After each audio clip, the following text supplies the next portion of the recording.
Sebagian kalangan meyakini bila manusia berdampingan dengan makhluk tak kasat mata, gugusan astral tersebut bersemayam di mana saja, termasuk hutan dan membentuk lingkungan selayaknya di alam nyata. Representasi pasar tradisional pun diyakini ada di alam gaib, mirip kegiatan transaksional di alam nyata, namun pasar setan konon hanya terjadi dalam waktu-waktu tertentu.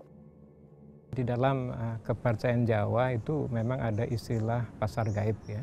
Suasananya memang katanya yang sudah pernah melihat bagi para pendaki yang tujuannya spiritual, memang mereka menemukan pasar gaib itu seperti juga layaknya kita, kehidupan sehari-hari ada pasar di sana, ada jual beli barang, seperti pasar kita saja, pasar tradisional begitu ya.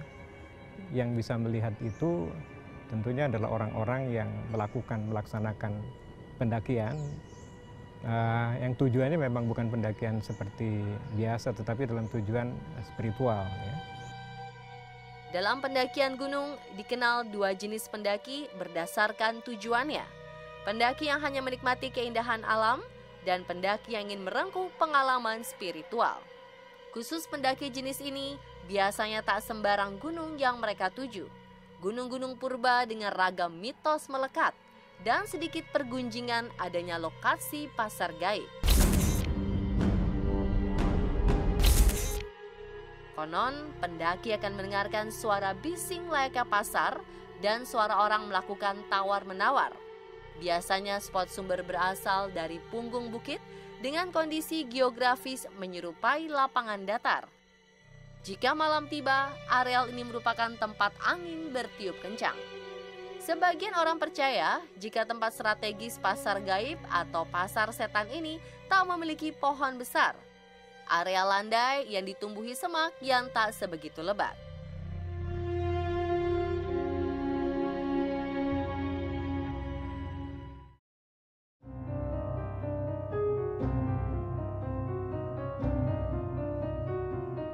Bagi para pendaki, tentu sudah tak asing lagi dengan Gunung Lawu. Salah satu gunung tua di Pulau Jawa ini merupakan gunung purba dengan usia ribuan tahun. Tahukah Anda kalau tersimpan misteri keberadaan pasar setan di balik kawasan gunung dengan kekayaan flora dan faunanya ini?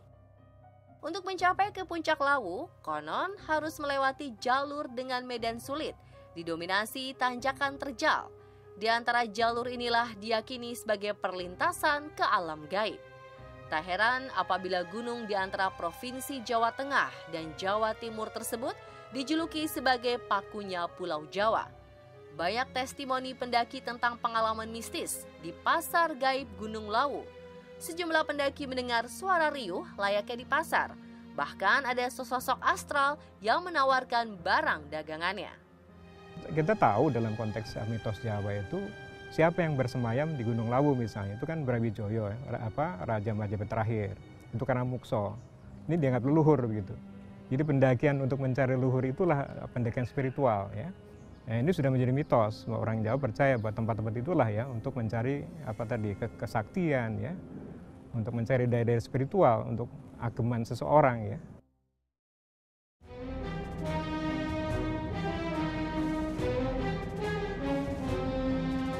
Misteri Gunung Arjuno selalu memantik penasaran bagi kalangan, terutama bagi para pendaki. Terdapat aneka mitos yang pantang untuk dilanggar dan kisah-kisah legenda yang berkaitan dengan petilasan keramat yang berada di sekitar Gunung Arjuno. Gunung dengan ketinggian lebih dari 3.000 meter di atas permukaan laut di Kabupaten Malang, Jawa Timur ini merupakan jejak para pertapa yang hidup pada zaman Kerajaan Singasari dan Majapahit sekitar abad ke-13. Tak heran banyak spot mistis tersembunyi di sekitar Sebetulnya ciri-ciri yang kelihatan kasat mata saya kira nggak bisa ya. Tetapi bagi masyarakat spiritual, dia tahu bahwa ada tempat-tempat khusus memang untuk mencari ilmu ya. Dan itu melalui satu tahap-tahap yang nanti salah satunya adalah pasar gaib ya. Ketika orang lelah, kan lupa tuh ya, lelah mendaki dan kita dalam keadaan yang sangat kritis, kita bisa tergoda. Itu sebuah ujian sebetulnya dalam konteks itu.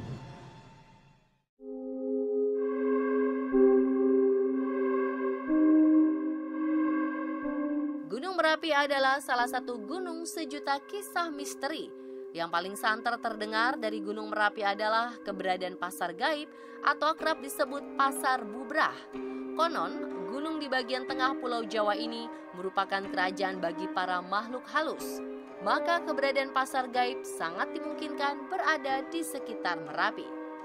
Konon pasar bubrah Merapi biasa dilihat pada malam Jumat oleh masyarakat sekitar atau para pendaki yang kebetulan melintas di jalur pendakian tersebut.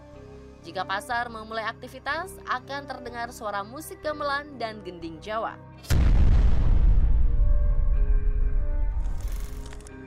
Serta-merta angin tiba-tiba berhembus semakin kencang, menambah gaduhnya suasana. Suara-suara tersebut diyakini sebagai suara gaib dari alam lain yang berakhir ketika matahari terbit. Jika pendaki ingin mengambil benda apapun dari lokasi pasar bubrah seperti batu, harus meninggalkan uang recehan dan menjatuhkannya ke tanah.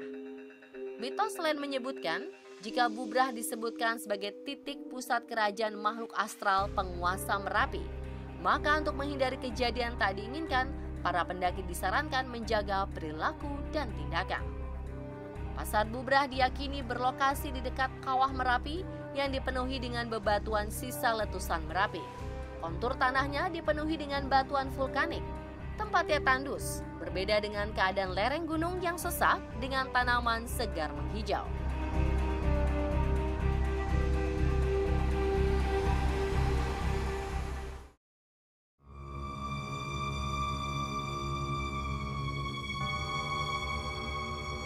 Dalam kepercayaan masyarakat Jawa, sebuah gunung tak berhenti sebagai materi kasat mata.